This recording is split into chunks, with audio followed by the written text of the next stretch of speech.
A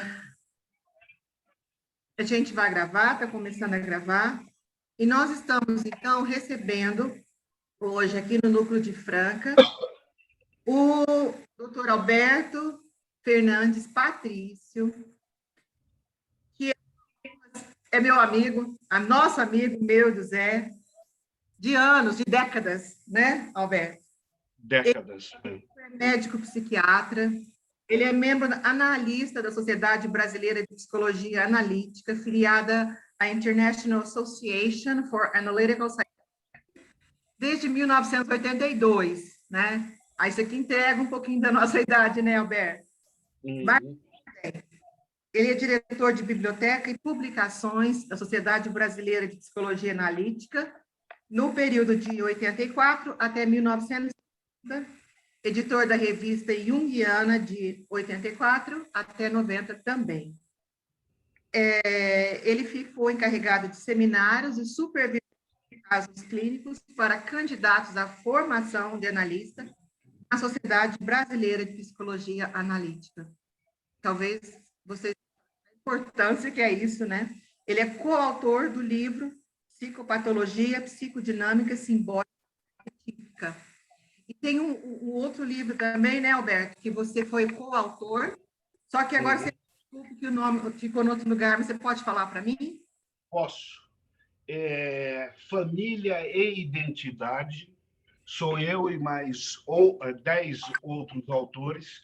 É um livro para quem for psicoafim, para entendimento de família e atendimento de família. É muito, muito bom o livro. Eu escrevi um capítulo sobre o segredo, casais e família. Então, mais ou menos o que nós vamos... Está muito interessante. E onde que a gente pode comprar esse livro? Onde que ele... Se você entrar na... Vamos aproveitar e falar do Magazine Luiza. Se você entrar no Magazine Luiza e no Amazon, eles estão vendendo. Então vamos no Magazine Luiza, que já ajuda o Grupo Mulheres do Brasil, né? Por que a gente vai comprar na Amazon?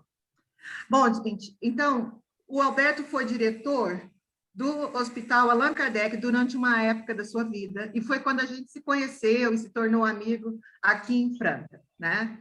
E depois que ele foi para São Paulo, a gente continuou amigo do casal, somos amigos da sua esposa, oramos a Lili, sua filha, né, Ana Clara, e a gente sabe do Theo, tem mais netinhos chegando, Alberto. E o Alberto ele não tem tempo de tanto que ele trabalha. Ele trabalha muito, e eu fiquei muito feliz dele estar conosco hoje, porque eu sei que não é para você disponibilizar esse horário para poder estar conosco e falar um pouco da sua vivência no seu consultório, na sua experiência, para ajudar a gente a entender um pouco desse cenário pandemia, nas relações familiares e nas relações dos casais. Tá certo, Alberto? Muito obrigada pelo seu sim. É um prazer com você. Ok, gente. Primeiro, estou muito honrado do convite que vocês fizeram, partindo pela Eliane, grande amiga, ela e o Zé. O que eu vou tentar trazer para vocês, eu quero falar um pouco, vou colocar a experiência desse 1 ano e 3 meses que nós todos estamos tendo, e depois eu vou deixar aberto, porque eu acho que na troca de vivências, das perguntas, primeiro, eu posso abrir mais qual é o desejo de vocês, posso oferecer mais e posso ganhar também. Porque eu acho que cada encontro desse, eu tenho que sair feliz com o encontro, porque levei algo, e vocês também, senão não tem muito sentido. Tem que ser uma via de mão dupla. A gente fala que é ganha-ganha, né? Ganha nós, você ganha também, e ganha ainda as pessoas do nosso convívio, né? Eliane, eu uso muito essa imagem no trabalho com casais. Se é tênis, um ganha e o outro perde. Se é frescobol, ou os dois saem felizes do jogo, porque um facilitou a bolinha para o outro, ou os dois saem tristes, Então, espero que saiamos felizes daqui, né? Ótimo. Não vai ser tênis, vai ser frescobol. Bom, eu vou dividir a primeira parte agora. Eu vou propor uma vivência para vocês, porque essa vivência vai ser utilizada no depois, com o texto que eu vou estar trazendo. Então, eu queria pedir para vocês o seguinte: procurem uma posição física relaxante. Tentem relaxar o máximo possível. Se tiver roupa incomodando, tira anel, tira relógio se estiver apertando. E, se possível, fechem os olhos. E aí nós vamos começar uma viagem. Primeiro, nós vamos fazer o seguinte: vamos para 2018. Comecem a procurar vivências que vocês tiveram neste ano. Vivências boas, vivências ruins. Deixem 2018 vivo dentro de vocês.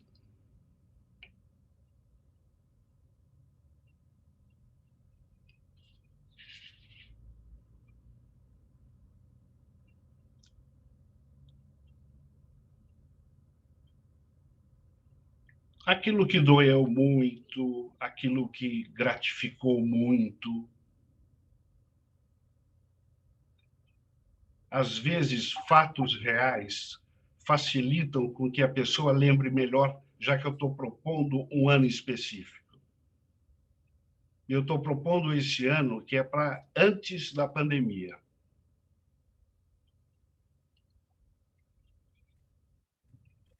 Agora, nós vamos entrar em uma floresta. É noite. Está muito escuro. Vão entrando, caminhando, e prestem atenção em tudo. Entrem sozinhos.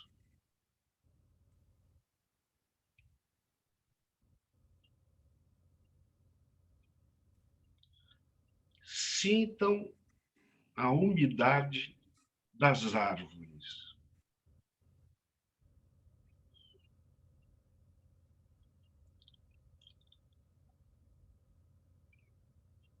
A escuridão continua.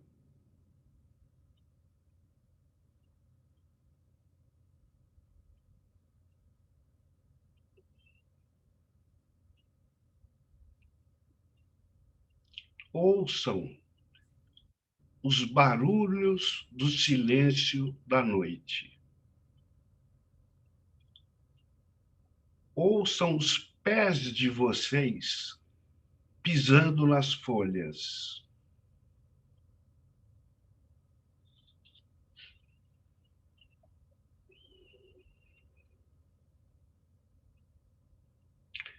Prestem atenção, tentem ver se tem mais alguém andando pela floresta.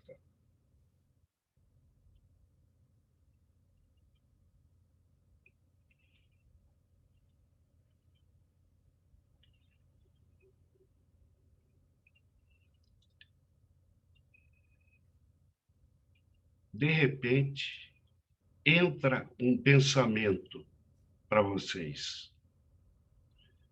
Será que por aqui pode ter um ser meio humano, meio bode, caminhando neste lugar perto de mim?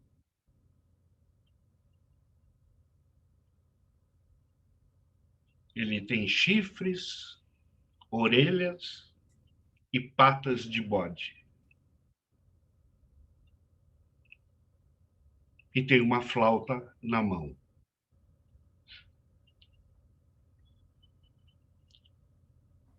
Reparem na emoção que apareceu.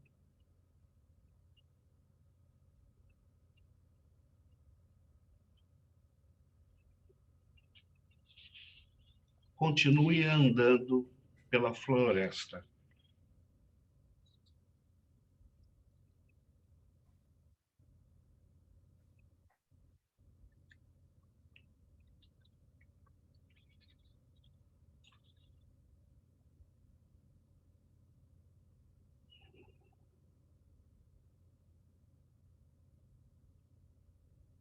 como eu estou vendo algumas pessoas, eu vou utilizar vocês como modelo.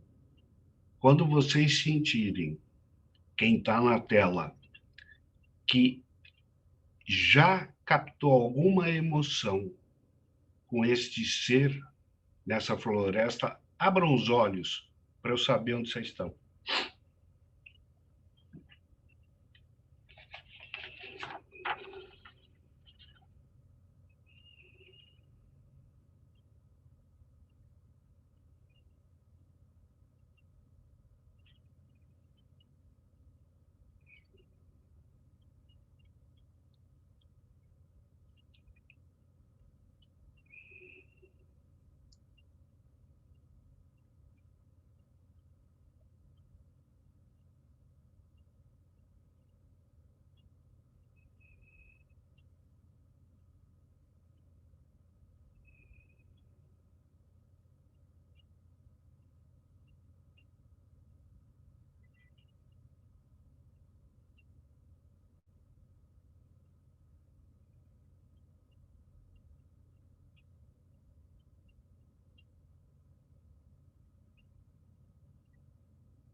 Posso seguir?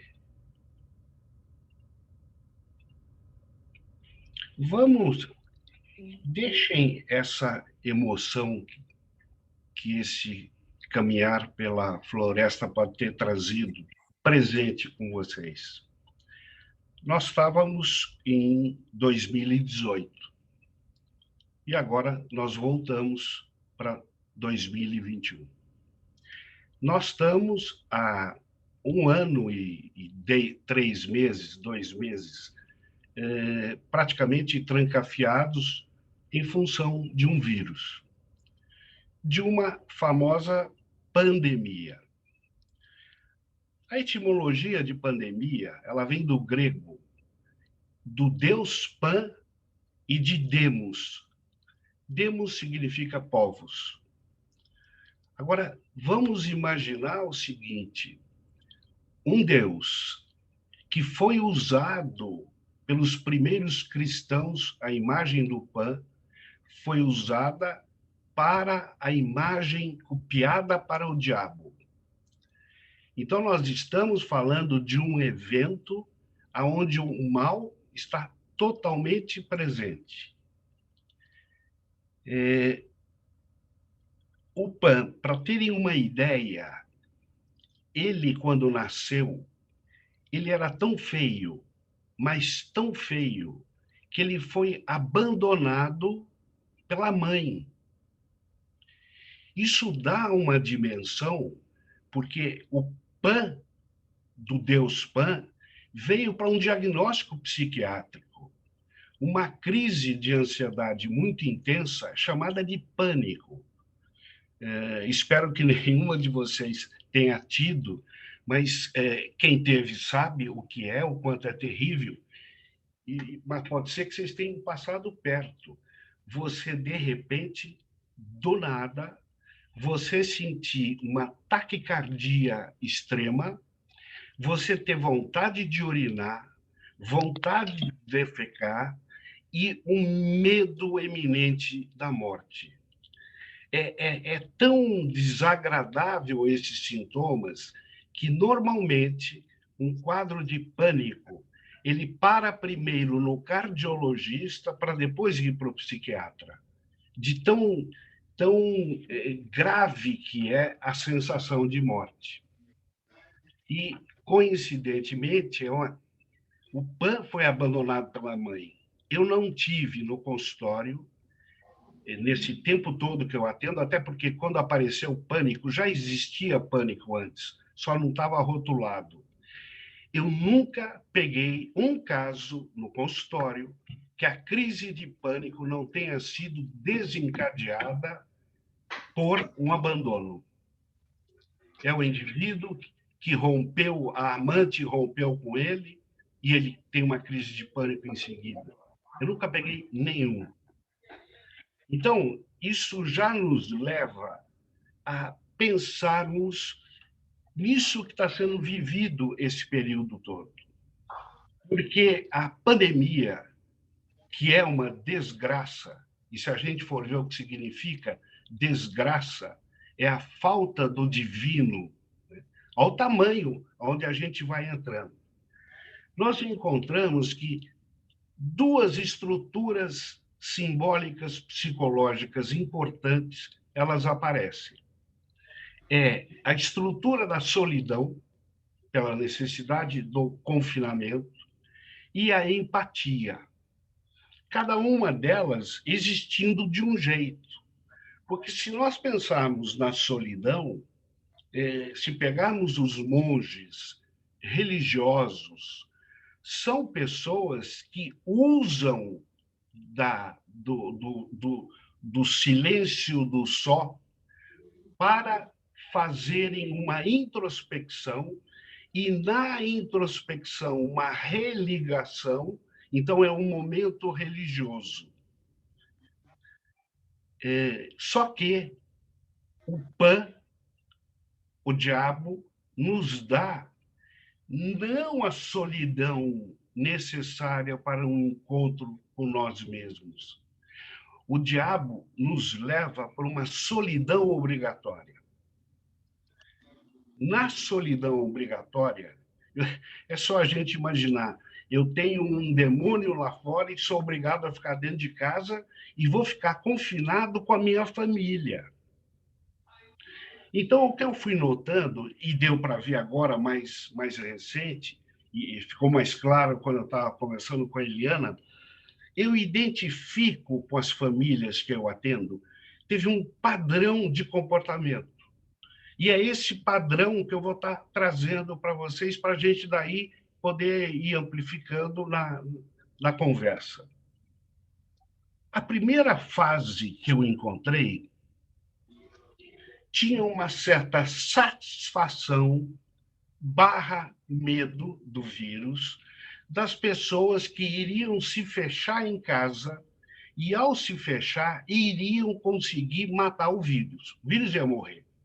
Até porque, se pegarmos lá atrás, nós não estávamos sabendo a história de vacina. Era esperado que a vacina chegaria.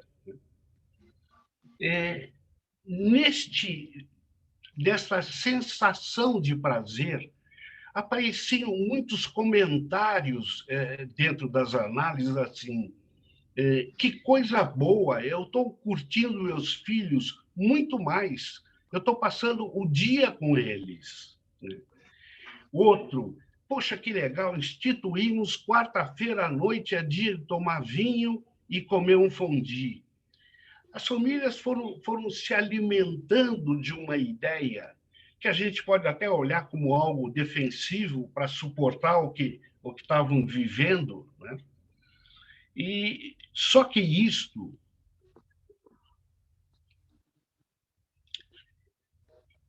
esse reencontro familiar que foi levando para a alegria, jantares todos juntos, foi sendo acompanhado por uma morte que foi aumentando e o tempo foi andando e nada acontecendo.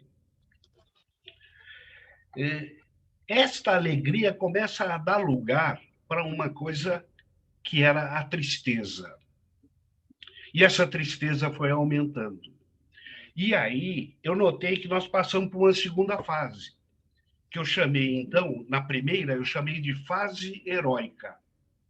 Somos heróis, vamos ficar dentro de casa, vai acabar o vírus, nós vamos sair, o mundo é novo, está maravilhoso, o Brasil vai crescer, está tudo ok.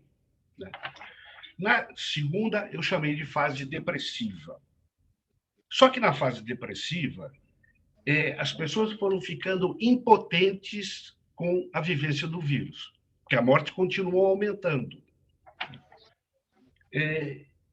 Discórdias familiares começam a crescer. Um tema que entrou muito esse ano todo, aulas online, criando grandes angústias. E as famílias divididas, famílias que achavam que tinha que os filhos pararem de ter aula, outras famílias que tinha que ter aula e aí brigavam porque forçavam as crianças que não queriam ter, e os pais sem saber o que fazer com os filhos.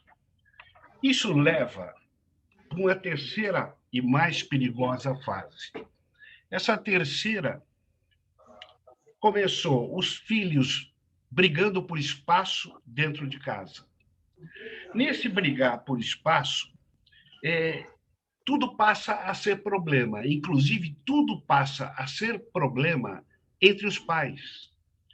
Então, eu vou trazer só como um exemplo aqui, uma história que eu acho que dá para a gente sentir esse momento, que eu vou chamar essa fase de depressiva ansiosa. Vem um casal jovem, faixa dos seus 33, 34 anos, eles sentam na frente do celular, no pé da cama, então a imagem que eu via era uma cama grande, a menininha colocada onde seria o travesseiro da cama, com uma cara assustada, um iPad na mão. Então, já é uma situação muito delicada, porque a gente contraindica, impede, pede, para que os pais não tenham a discussão perante filhos, vocês sabem disso. Só que eles começam a discutir, mas de uma maneira terrível, por dois temas. Primeiro, o pacote de farofa que eles tinham comprado, eles perderam dentro de casa. Então, um culpava o outro. Óbvio, não vou ser ingênuo, essa farofa não era farofa, é outra coisa. Mas estava entrando pela farofa. Quando acharam o pacote de farofa, perderam o saleiro. Então, as patologias familiares, as projeções foram ficando muito intensas. E os jovens começaram a criar uma tensão familiar, porque eles queriam sair. Ao ponto, conversando com um adolescente, estamos falando aí na faixa de 16, 17 anos, ele me falava, eu falei, mas você não fala com teus amigos, né? Porque a queixa, ele queria muito estar encontrando os amigos. Eu falei, mas você não fala com eles, né? Ele falou, não, Patrício, zoar por tela não tem graça. Ele tem que zoar pessoalmente. Então, eles começaram a se deprimir e começaram a cobrar dos pais. Os pais que já estavam cindidos antes, porque a mãe trabalha e infelizmente, a cultura é muito terrível com vocês, mulheres, privilegiou muito os homens, misturaram força muscular com capacidades várias, o que é uma besteira, né? Então, a mulher tinha que coordenar filho, coordenar o marido e ainda saber onde está a farofa, que era fundamental, né? E aí os jovens começam a querer sair. Os pais ficam sem saber o que fazer com os jovens, cansados. O silêncio que eu fiz é que eu não quero sair do tema e ir para qualquer outro tema, e eu ia indo. Porque a gente tem que ter um pai maior que nos auxilie. A gente projeta esse pai em várias situações. O mundo psíquico é feito de projeções. E, infelizmente, nós estávamos acéfalos. Nisso, os jovens começam a sair. Começam a sair e começam a trazer de volta a pandemia. Que aí vai entrando, aí começa as patologias que apareceram. Eu costumei, brincando com amigos, né? Porque a pandemia propiciou, como tem a temporada de caça está aberta, começou a temporada de toque está aberta. Então, quem tinha o desejo de ficar lavando a mão, agora não só deve, como está dentro da empatia necessária para prevenir o Covid. Então, muita coisa patológica passa a ser bem aceita. Começa, então, a vacinação. Quando começa a vacinação, a gente volta para a fase do herói. Voltam três tipos de herói. Um herói que eu chamei do realista, que ele tem respeito, mas não medo à pandemia, que é o movimento mais sadio possível. Tem um herói medroso, que ele é mais fóbico e ele se impede de ir até a esquina. Este herói medroso vai ter que ir para o tratamento. O realista vai cair na sorte. Se pegar com vacina, o que é que pode acontecer? Mas veio um terceiro herói, que esse é perigoso para nós enquanto cultura, que é um herói imaturo, arrogante, afogado na soberba, achando que pode tudo. Então, eu não sei se vocês acompanharam. Esta semana, em Campos do Jordão, é Sodoma e Gomorra. Nós estamos voltando para coisas muito antigas, né? E a incapacidade, que também tem a ver com muitas histórias, da empatia. Porque é a empatia que vai me fazer usar mais ou usar menos a máscara. Só para vocês terem ideia, eu moro num apartamento em São Paulo. A avó pegou Covid, foi internada. A mãe pegou Covid. Se eu não me engano, a senhora, a avó, acho que até faleceu. O jovem com Covid andando pelo prédio, andando normal. Que é muito fácil eu falar, faltou orientação, mas tem o lado individual, que é esse lado que está muito vivo. E eu tive uma experiência quando eu estava pensando nesse texto aqui. No começo da pandemia, eu lembrei que, quando jovem, eu tinha lido A Peste, de Albert Camus. Eu falei, vou ler de novo, porque eu não lembrava, realmente não lembrava. Eu tinha uma ideia do que era. É que nem quando nós fomos contar da pandemia, quer dizer, as criancinhas que estão vivendo não vão ter a dimensão do tamanho do problema. E eu encontrei uma coisa nesse livro. A história é uma cidade pequena, na França, e começam a aparecer ratos mortos, assim, bandos de rato. Junto com o rato, as pessoas começam a ter febre e começam a morrer. E aí o médico do lugar, ele quer descobrir um líquido que possa resolver esse tipo de problema. E o livro inteiro é de uma angústia e a busca para uma descoberta, até que a peste vai embora, a cidade que estava fechada para o mundo e o mundo fechado para ela, porque não podia entrar lá, eles abrem as portas. Só que, esse é o finalzinho, acontece uma coisa. As janelas das casas que davam para as ruas não se abriram mais. A interpretação minha, porque é ambíguo, pode não ter aberto porque morreram, então não abre a janela. Mas a minha é que, e eu acho que tem o risco do medo que muitas pessoas vão ficar do que nós estamos vivenciando. Então, espero, né, porque se nós, brasileiros, caminharmos para essa arrogância que nós estamos vendo, nós vamos correr muitos riscos. Então, o caminho não é nem ficar embaixo da cama amarrado e também nem ir para Campo de Jordão, achando que a vacina vai estar resolvendo. Eu estou com um caso específico, filha de uma cliente, recebi agora há pouco uma mensagem, ela está internada aqui no Einstein, ela tomou a vacina da Pfizer, não se sabe se o que ocorreu, ela toma e 3 dias depois ela foi contaminada, mas ela está na UTI sendo entubada, com pneumonia. Então, é um dado que... Porque não se sabe, no fundo, né? Eu vi que o Celso deve estar aí, talvez ele possa falar para a gente. Medicamente, a gente não sabe lidar com o vírus. Tem noções. Então, Basicamente é isso, mas eu acho que a gente pode fazer um bate-bola agora dentro do tema. Roberto, muito obrigada por essa apresentação. Nossa, é muito. Você falar de Camus, né, um livro escrito em 47, faz quase, né, quase um século.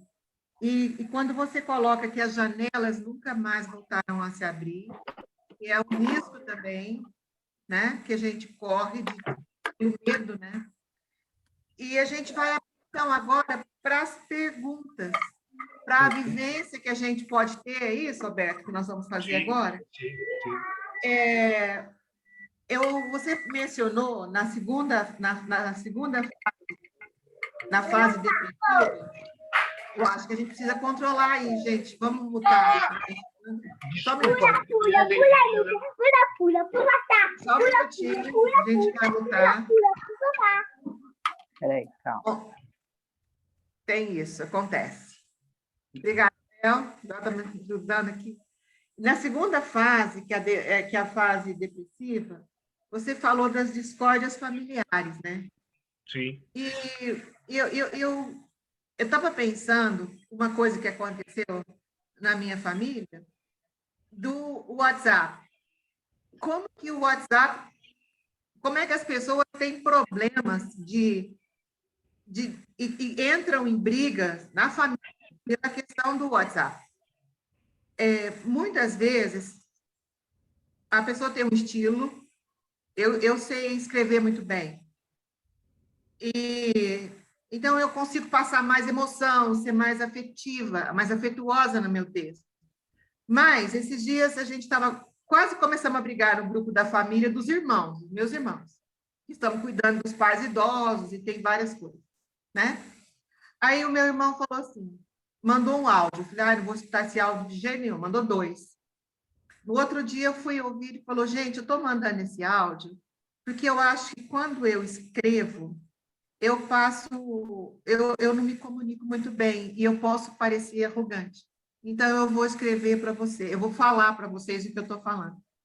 Eu achei isso genial, porque tem gente que se comunica melhor mesmo com o áudio na hora de ler, de escrever. E eu queria te perguntar, então, o WhatsApp, os recados, estão chegando no seu consultório, estão afetando muitas famílias que se rompem, brigam, porque não tem um encontro em pessoa, ou é melhor? O que você tem de experiência de vida aí no seu consultório? Por que acontece isso? Sei. Deixa eu te contar uma história. X, eu não vou saber dizer, mas acho que 5, 6, 7 anos, né? Eu fui no congresso e era em cima, tem um filme japonês de uma publicidade de celular, e o filme é o seguinte, o filme realmente é arrepiante. É um casal, o casal vai andando pela rua e, de repente, a pessoa que está do lado, eles estão com o aparelho e mexendo, a pessoa vai se desfazendo, como se desmanchasse, e a outra continua andando sozinho. Daí aquele que está andando sozinho senta num banco, fica mexendo no celular, senta alguém do lado e daqui a pouco um dos dois começa a se desfazer. Só que eu acho que a gente tem que pensar numa coisa aí, Eliana, que é, se pegar, por exemplo, a minha época como eu fui educado, e eu olhar hoje uma criança, um menino de 4, 5 anos, como ele é educado, nós temos que, a cultura, quando ela se movimenta, ela tem que ser respeitada. Eu não posso falar, entra um símbolo novo, eu não posso falar está errado. Por mais que eu não goste dele, eu tenho que entender, porque ele entrou a serviço de algo. Toda estrutura nova que entre na cultura, ela vai trazer algo novo, obviamente vai trazer também algo ruim. Então, dentro do que você estava falando, é muito comum hoje os jovens, eles brigam pelo celular, eles escrevem com uma rapidez que eu não leio com a rapidez que eles escrevem.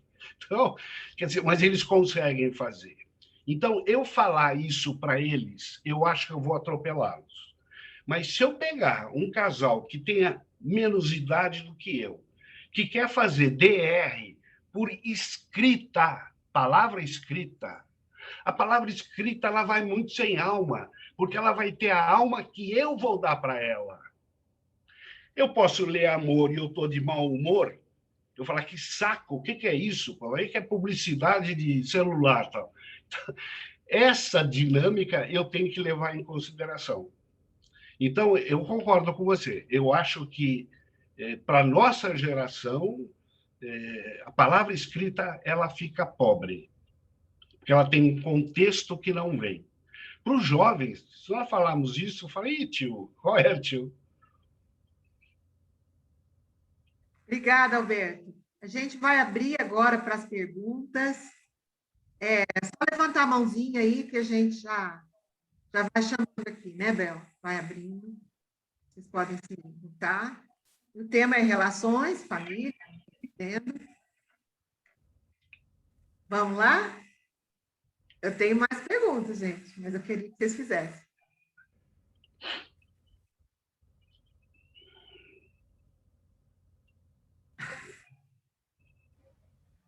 Bom, então vamos lá. Enquanto o pessoal vai. Tem uma pessoa. Tá. Desculpa. Deixa eu colocar aqui no Gallery. Dircélia. Vai, Dircélia, por favor. Doutor, eu gostaria de fazer uma pergunta. Hoje em dia, a gente tem visto quantas pessoas têm sofrido um infarto, né? Tem morrido de infarto, né? Eu gostaria, assim, de fazer uma pergunta, porque, assim, todo mundo no dia a dia nosso, nós estamos, assim, privados de muita coisa, né? E as preocupações também, né? Então, assim, não sei se chega no consultório muito aí, né? Mas a respeito, assim, de pessoas depressivas, né? Vão ficando depressiva. O ano passado, este ano, tem acontecido cada vez mais, né? De chegar até a gente pessoas com depressão, jovens, até pessoas mais velhas. E eu mesma, este ano que passou, este ano agora, perdi pessoas da família de infarto, né? O que o senhor podia falar para a gente sobre isso? Olha, o que eu posso te falar é o seguinte: como eu vejo que a maioria das patologias elas passam pelo mundo psíquico. Então, é este mundo psíquico que vai dar mais ou menos força para que a patologia apareça. Se eu pegar alguém que, por autoestima baixa, não faz exercício, não se cuida, engorda, come muito, bebe muito, ele está chamando patologias. Então, existe uma definição jocosa de consciência, de realidade, que é o seguinte: realidade é aquilo que a pessoa vê. Só que é jocoso, mas faz um sentido, porque a pessoa vai ver dentro das projeções dela.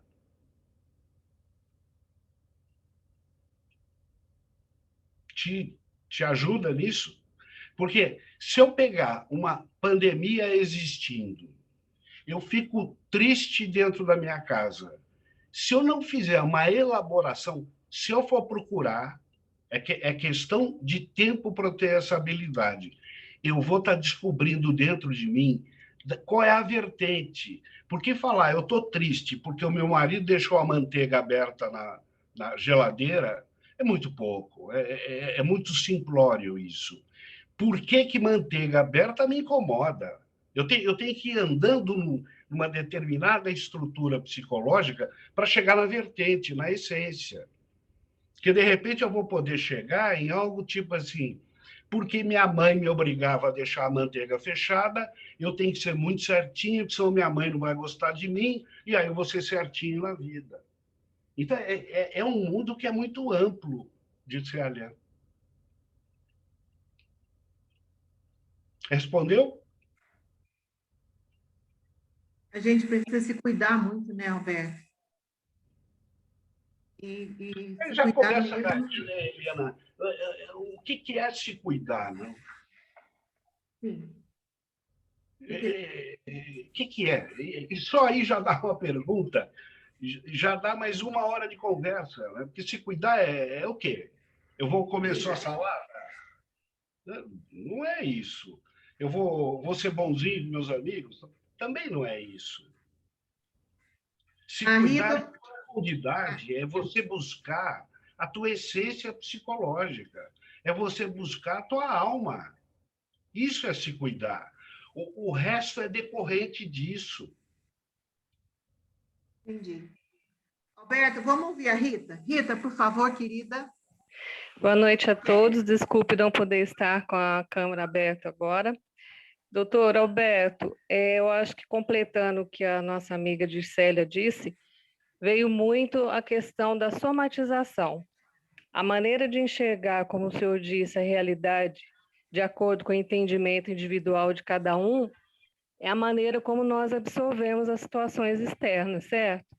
Certo. E isso envolve, inclusive, com relação aos procedimentos alimentares.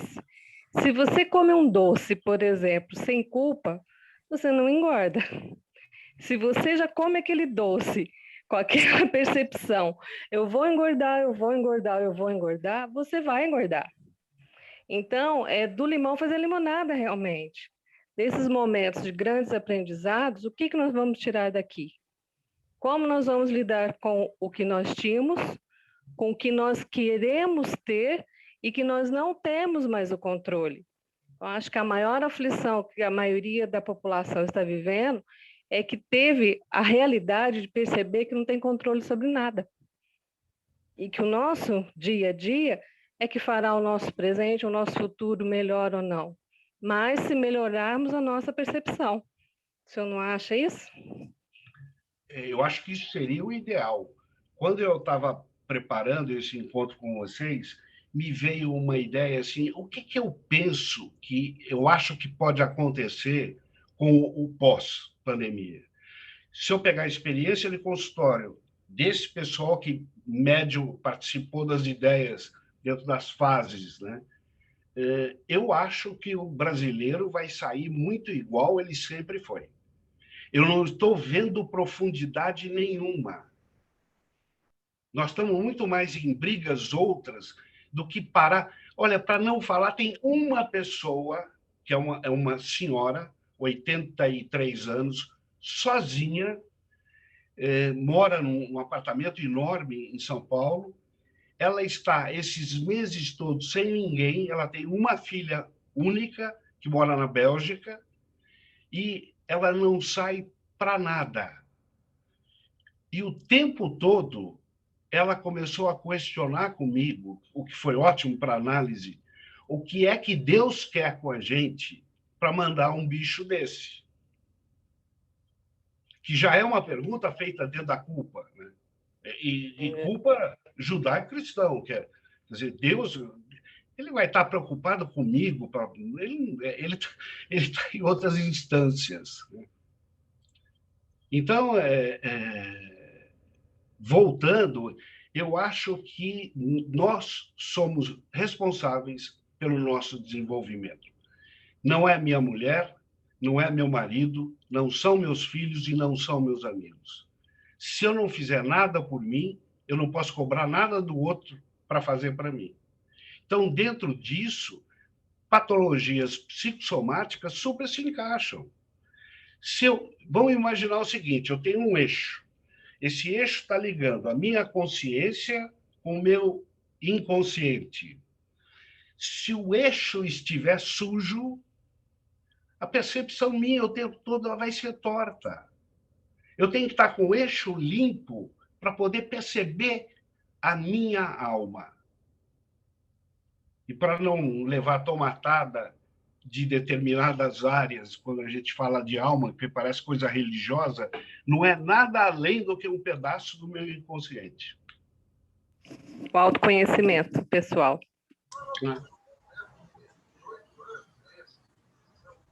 Tinha uma pessoa aqui embaixo que tinha levantado a mão, não sei. É a Kelly, depois a Janice. Janice? A Sandra também quer. Tá bom. Olá, boa noite a todos e a todas. Doutor, é uma satisfação ouvi-lo. Obrigada pelas suas palavras. A minha pergunta é referente, né, a algo que até é muito incomum entre todas nós aqui no grupo. Nós aqui somos mulheres voluntárias e dedicamos uma parte do nosso tempo, né, em prol ao outro, em prol a ajudar o outro, né, através das nossas ações de trabalho. Doutor, esse envolvimento, ele também nos é favorável para essa questão do bem-estar, de poder fazer para o outro. A gente deixa de ficar pensando tanto nos problemas da gente para estar com o outro. Isso não é benéfico? Será que falta para as pessoas, talvez, esse olhar mais afetuoso e mais ações para com o outro, até para minimizar um pouco dessas dores internas frente a tudo isso que nós estamos passando? Obrigada. Eu vou te devolver com uma outra pergunta, mas eu vou contar uma história para poder devolver com a pergunta. Eu estava atendendo uma pessoa, final de semana passada, e ele me contava o seguinte: ele teve uma namorada, estou falando de pessoal na faixa de 60 anos, ele teve uma namorada que ele rompeu recentemente e que ela tinha contado para ele que ela tinha tido um namorado anterior, que ela tinha se envolvido.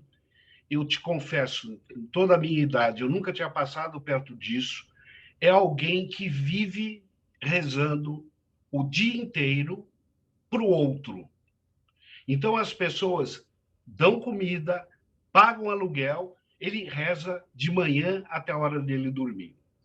Quando ele me contou isso, e ele é religioso, né, muito religioso, trabalha numa igreja e tal, eu fiquei pensando, este movimento desta pessoa, ele é verdadeiro ou ele é falso? Porque, na realidade, se eu não estiver com a pessoa para estar tentando entender por que a pessoa faz, ele pode ser tudo.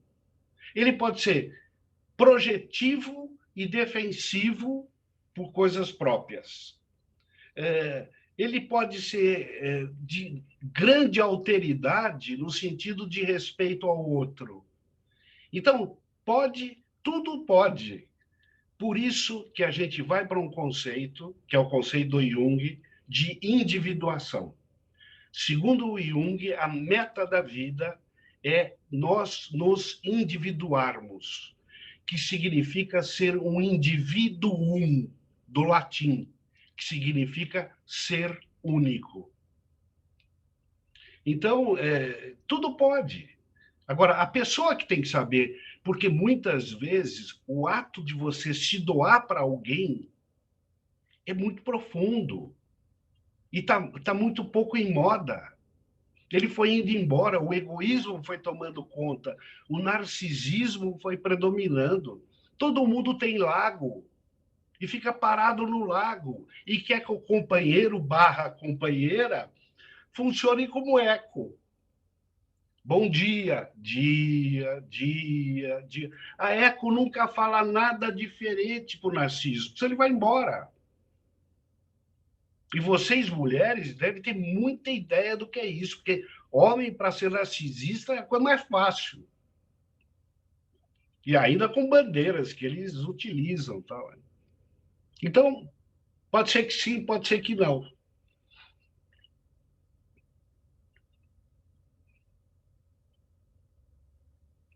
Muito bom, né, Kelly? Muito bom. Janice, vamos lá? Obrigada. Janice. Alberto. Tudo em ordem. Saudades. Também estou, há muito tempo, né?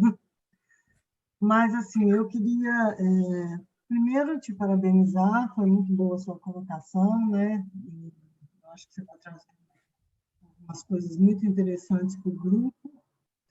E eu também queria, assim, que você abrisse um pouco, abrisse não, que a gente começasse a conversar um pouco, porque eu acho que as relações familiares, acho que pelo que você falou e pelo que eu percebo também no consultório, elas tensionaram muito nessa pandemia por razões que você já trouxe aí um pouco. Mas eu acho que, além disso, né, nós tivemos que trazer para o nosso contexto, de um modo mais geral, assim, o quanto as desigualdades também estão tensionando. Né? Enquanto você estava falando, eu não sei se você viu no chat, uma pessoa falou assim, a casa ficou boa, você falou, a casa ficou boa porque as pessoas começaram a fazer jantar, não sei o que, tomar vinho, né? Aí uma pessoa falou assim, mas para os pobres pioraram, né? Para os pobres piorou essa vivência familiar, porque as casas são pequenas, as dificuldades são maiores, o emprego sumiu, e tudo isso tensiona muito as relações, né? E, inevitavelmente, a depressão está chegando em níveis altíssimos em todos os lugares, né? Então, a gente poderia, talvez, começar a discutir um pouco, falar um pouco sobre como é que a gente pode ajudar as pessoas com esse caráter que estão desenvolvendo tanto essa questão depressiva, né? E vivendo essas dificuldades tão reais, né? Que estão cada vez mais pesadas, assim, porque mais gente desempregada, mais casa pequena, mais famílias tendo que se juntar porque não podem pagar aluguel. Então, eu queria assim, que a gente pensasse um pouco como é que a gente estende esse conceito de depressão para que as pessoas entendam e como é que a gente pode auxiliá-las nesse momento. Sim. Janice, eu acho que aí já começa um problema, que ainda bem que a Dora está aí, ela vai poder participar e ajudar. Bom, eu posso fazer crítica aos médicos, não à medicina, porque sou.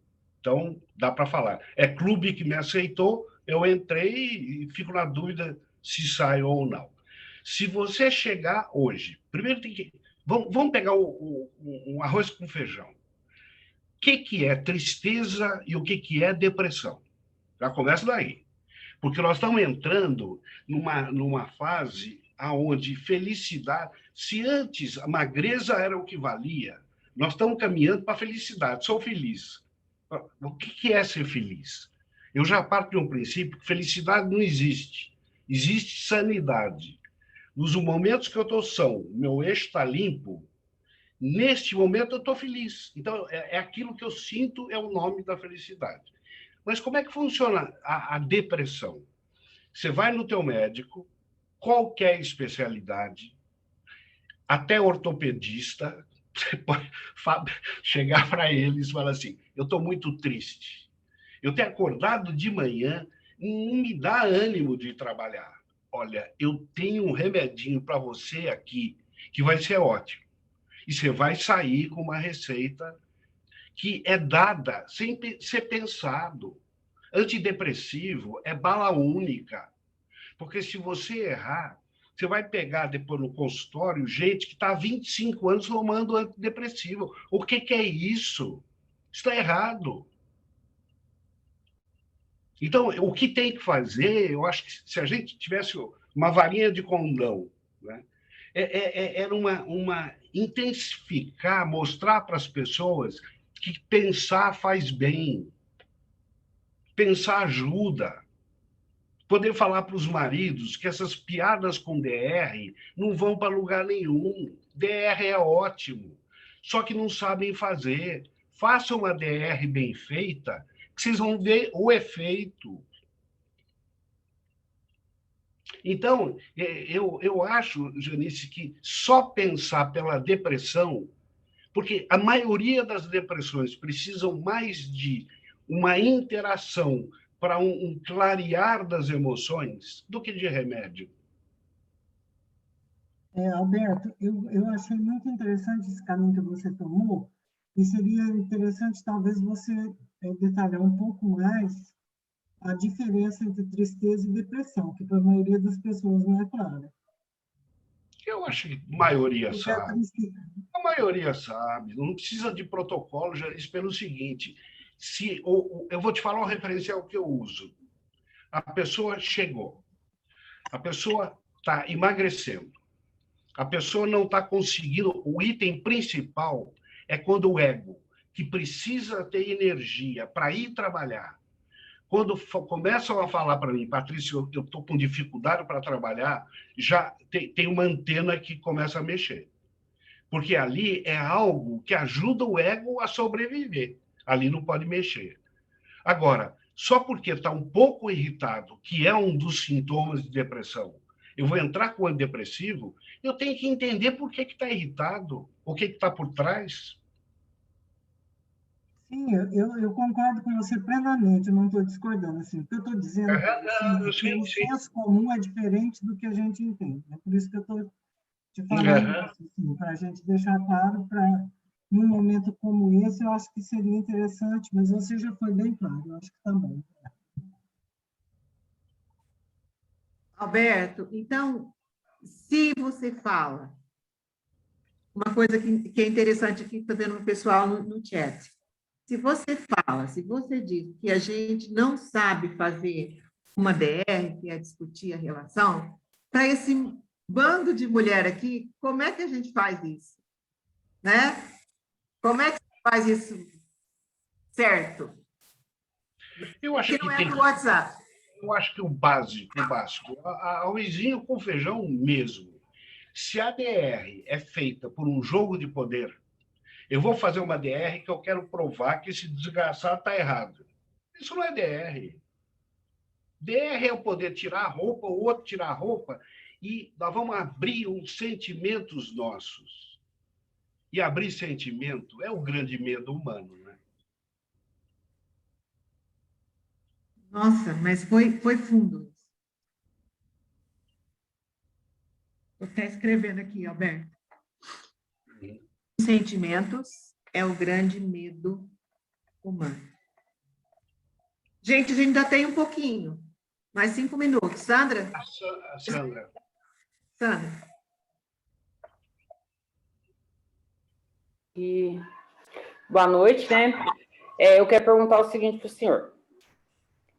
Diante de toda essa situação, eu presenciei, já vivi vários casos depressivos, conheço pessoas assim, com esse quadro. E o que eu queria perguntar para o senhor é assim, quando que começa a ser preocupante?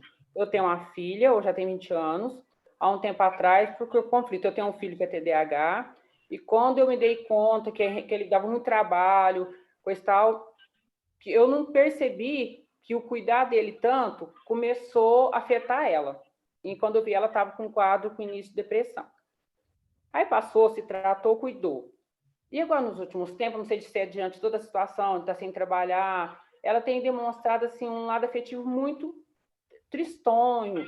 E a gente tem presenciado não só esse caso, mas de muitos outros jovens com tentativa de suicídio e automutilação muito grande. O que eu queria perguntar para o senhor, quando se torna preocupante, como ela já teve esse quadro, agora, o que me faz eu ficar mais atenta para que realmente assim, não passe despercebido que ela está pedindo socorro, não só ela, mas outras adolescentes, muitos filhos dentro da própria casa, que os pais, às vezes, não estão percebendo que está pedindo socorro, está demonstrando que está com algum problema mais sério do que isso, e que a gente possa realmente perceber e não ser tarde demais.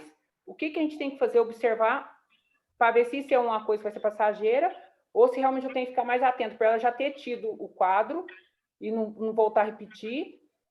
Isso, então, é isso. O que seria para os pais observar mais nos filhos diante dessa situação, tudo quanto que a coisa está se tornando mais grave do que a gente imagina? Eu acho que, primeiro você me lembrou de uma coisa, o Freud descreveu uma coisa chamada sono de enfermeira. É a mãe que está dormindo, ela acorda no meio da noite, acha que meu bebê está com febre, e vai lá e está. Então, existe sim uma comunicação de vocês, mães, com os bebês. primeira coisa, eu acho que se a mãe está na dúvida, para isso tem os profissionais, tem que levar. Nós não podemos esperar um quadro andar para depois ver o que faz. E o profissional vai orientar o que fazer. Acho que é o primeiro caminho. Está aumentando o suicídio de jovens, está aumentando muito. Eu não tenho nenhuma estatística disso, mas eu não acho que tem a ver com a pandemia, porque antes da pandemia já estava aumentando muito, muito. Então, seria isso, então, a gente observar e ver que está dando algum sinal, realmente que a gente não espere, realmente que chegue, assim, porque então, assim, há um tempo pra cá começou a chorar muito, chorar por qualquer coisa, qualquer coisa que fala já é motivo para estar chorando, e a falta de compreensão. Então, hoje aconteceu um fato que me deu aquele de realmente, às vezes, perceber que, de repente, ela já está voltando para o quadro depressivo e eu, às vezes, não estou percebendo. Na dúvida, profissional. Leve. Certo. Obrigada. Tem uma pessoa, Eliane. A Cirlei queria fazer pergunta. A Cirlei. Cirlei, por favor. Tem uma coisa que me preocupa desde o início da pandemia, aliás, várias coisas, né? Mas uma delas é quando eu comecei a ouvir o relato de mães com relação aos filhos na escola e lições, enfim. Então, eu acho que a pandemia acentuou as diferenças, né, entre aqueles que tinham mais dificuldade de aprender e as desigualdades sociais, né? Isso na educação infantil ficou muito precário. E o pior de tudo é que a gente viu aí que o Brasil ele tem uma falta de educação bem mais escassa do que aquilo que a gente imaginava, né, com relação aos pais. Então, está chegando a hora de, tomara que seja logo, de dar volta às aulas, e a gente sabe que vai ter um problema grande com relação aos alunos, a defasagem de uns para os outros, nessa desigualdade social e na perda de tudo, na verdade. A perda do que deixou de aprender, do tempo, enfim. E tem muitas mães se sentindo culpadas, porque elas não conseguiram passar devidamente ou do jeito que a escola pede para o filho. E eu falo isso embasado numa experiência de uma sobrinha que é professora, e ela relata assim, o choro das mães de não conseguirem passar para os filhos exatamente do jeito que tem que ser, e dos filhos porque não estão conseguindo aprender. E aí, na área da saúde, né? Como é que vocês veem isso e como lidar com isso? Como vocês sugeriam que o governo fizesse para cuidar disso mais rápido, mais abertamente? Olha, essa é a pergunta mais difícil. Honestamente, eu não sei o que te dizer, porque entra muito uma política pública. E por entrar uma política pública, eu acho que são tantas variáveis que eu acho que vocês sabem mais do que eu para isso.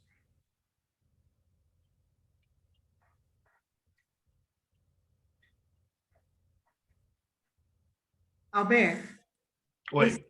você falou dos heróis.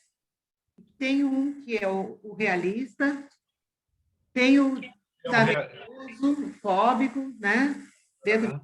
E aquele afogado na soberba. Uhum. E essa é a realidade brasileira. São realidades muito distantes, mundos diferentes, visões diferentes. E a pandemia escancarou essa desigualdade social. Então, a gente sabe que você trabalha com um pessoal de um nível muito... né, um pessoal que tem um grande poder aquisitivo, mas você está conseguindo trazer para cá, para a gente aqui, para nós, né, para todo mundo, mulheres do Brasil, a gente tem todo tipo de pessoas. Como é que a gente traz e faz a conexão entre esse realista, esse fóbico e esse afogado na soberba? Porque senão, como é que vai ficar o país? Vai ficar todos nos extremos?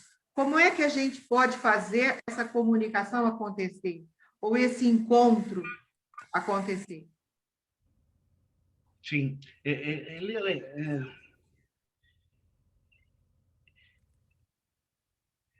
Vamos pensar. Início da pandemia.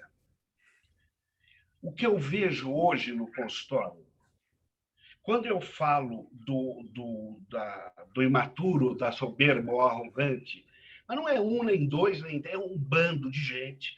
Tomei vacina, estou resolvido.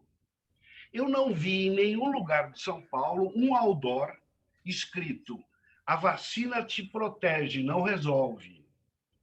Não vi ninguém fazer isso. E se você vai conversar também, como a medicina está muito perdida, só para fazer um parênteses, contando para a Dora agora, eu tomei as 2 doses de vacina. Minha imunidade, já fiz 2 vezes de exame, está 0. O que a medicina fala? Existe uma imunidade celular, então talvez você... Sim. Como é que faz a imunidade celular? Não sabemos. Então, não se você não sabe, eu não acredito no que você acredita. Então, esse problema, eu acho que tem que ter uma coisa pública mesmo. Teria que ter publicidade, como é que você resolve, como é que você faz, em cada esquina. Agora, você quer sair e comer Covid, eu acho que você tem que ter a liberdade de fazer isso. Come Covid, não tem problema. Mas você tem que saber que se você for comer Covid, a tua empatia comigo diminuiu, você virou um herói soberboso. Agora, ninguém fala para ninguém o que tem que ser feito. Meus clientes estão marcando viagem. 80% está marcando viagem. Vai para onde, como?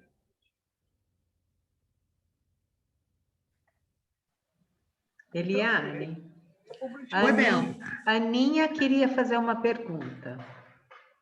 Vamos lá, comadre, que delícia. Oi, Alberto, que prazer te ouvir, meu querido. Muita saudade. Prazer. Então, eu queria te perguntar que eu vejo muitos problemas hoje. Eu tenho uma escola, né, de educação infantil, e eu vejo muita confusão, às vezes, entre depressão e ansiedade. E eu vejo que as pessoas ansiosas também se apegam muito ao remédio. Ao seu ver, qual que é a melhor terapia para a ansiedade? É a psicoterapia? É o autoconhecimento? É a meditação? O que você acha? Tudo é importante e é significativo. Agora, o que tem e que se mistura, você pode iniciar uma depressão com um quadro de ansiedade. Você começa a ficar ansioso e aí fala, está acontecendo alguma coisa comigo. Não dorme bem à noite, começa a ter uma insônia de conciliação, tal. Mas isto não significa, embora a medicina faça, se você levar e a pessoa percebe, olha, tem uma ansiedade, vamos entrar com antidepressivo já, você vai resolve. Você vai fazer clientela, vai ter consultório cheio, mas para a pessoa tem que entender até o limite, só que nós vamos cair no outro problema que eu sei que dá para jogar tomate, não é todo mundo que tem acesso a analistas. Que deveria ter, todo posto de saúde tinha que ter um bando, escola tinha que ter, mas não tem esse espaço, e não tem nem a cultura de pensar isso que é triste. Mas isso são políticas públicas, né? Isso pode acontecer. É aí que as mulheres do Brasil querem atuar no SUS. O SUS tinha que ter terapeutas para atender as pessoas. Eliane, seria fantástico vocês conseguindo isso. Não, mas a gente vai cuidar muito da saúde do Brasil. Então, faz serviços onde você pega um jovem que está muito interessado, quer atender, põe alguém para dar supervisão. Sim. Você pega várias coisas. Isso. Quando chegar nessa hora, a gente está só cuidando, primeiramente, aqui do Covid, mas o Mulheres do Brasil vai atuar muito forte no plano de 10 anos, que é na educação e na saúde. Saúde é primeiro. E nós estudamos muito o SUS. E a gente precisa de equipar o SUS com mais profissionais. Porque não pode deixar que a terapia a análise seja só um privilégio de uma elite, assim como a educação.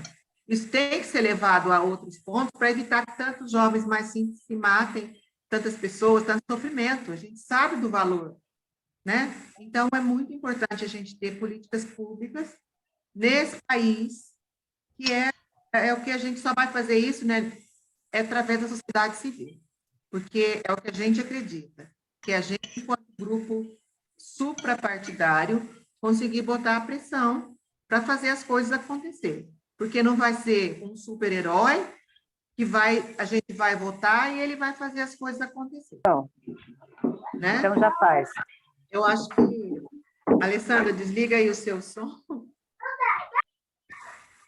Obrigada. Alberto, a gente vai encerrar, que já estamos com 15 minutos a mais. Eu queria muito agradecer a você pela sua disponibilidade. Só veja que a Kelly pediu, acho que ela quer perguntar mais alguma coisinha. Vamos lá, Kelly. Apareceu para mim agora. Obrigada, Bela.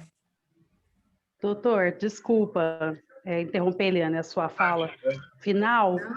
Só para a gente fechar. Como que a gente poderia, doutor, ajudar nos casos em que a pessoa que às vezes está sofrendo pela depressão, mas ela não sabe disso, ela não vê, né? Nós que às vezes estamos ao lado, amigos, familiares, percebemos, mas como convencer, como levar essa pessoa a ajuda, como proceder nesse caso?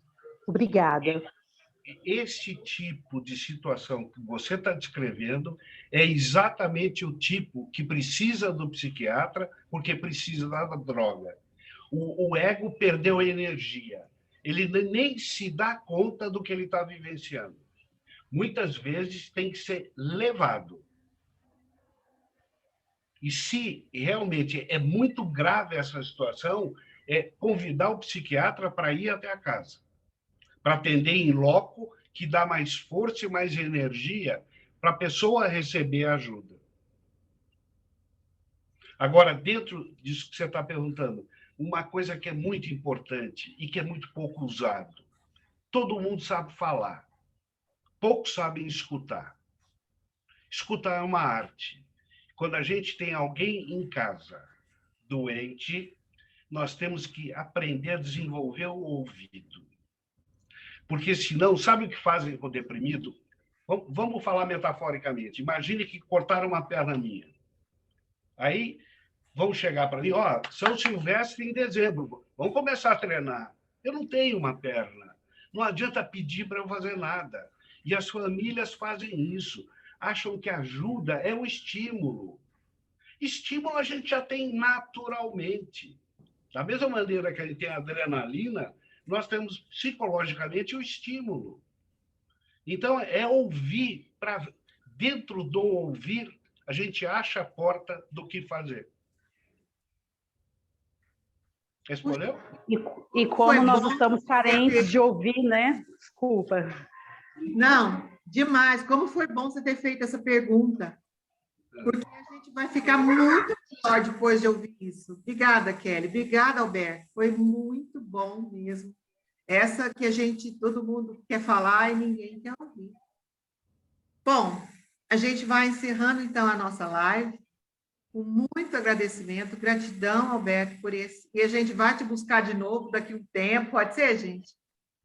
Quando a coisa evoluir, para te ouvir e para te consultar também sobre essas políticas públicas quando chegar a hora, que você conhece. Tranquilo. E que bom que você se abriu para nós, para trazer seus conhecimentos. A gente vai ficar te devendo um grande favor.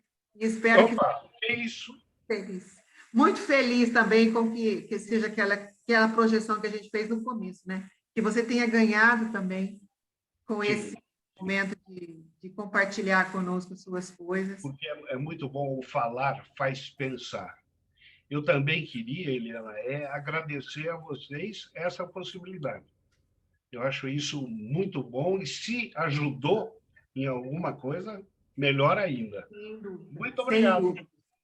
Eu vou passar para você, o pessoal está mandando aqui no chat muitos agradecimentos. Depois eu mando para você poder ler também os recados. Ah, tá. Você poder ter esse feedback que vai te fazer tão bem aí, porque é gostoso, né?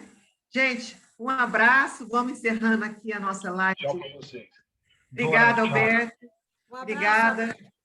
Abraço. Abraço. Gratidão, boa noite a todos.